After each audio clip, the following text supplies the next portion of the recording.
Joe, welcome. Thank you. Thank you. Which riding you are? I'm running in Markham Unionville Who is your candidate against you? as sitting MP John McCallum.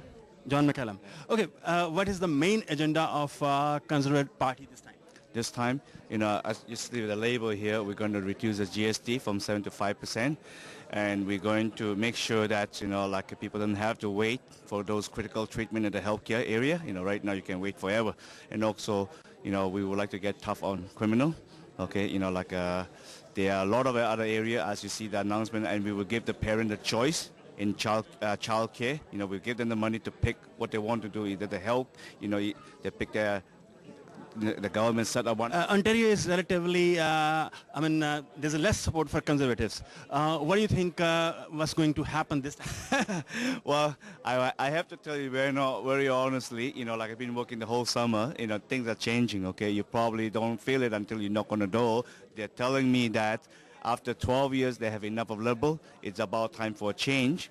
Right? And I may run across sometime, like people may have some reservation about my leader. So I will try to tell them, at least give him a chance and let him show us what he can do for Canada. A lot of people, they are feeling that with the popular announcements by Honorable Stephen Harper, they are trying to take the agenda of Liberals.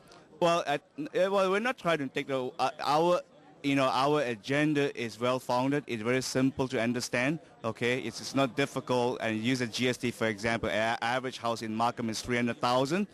2% is $6,000 saving. Simple to understand. Unlike the Liberal tax cut of $30 billion, it's very confused. You have to wait 12 months to collect your check.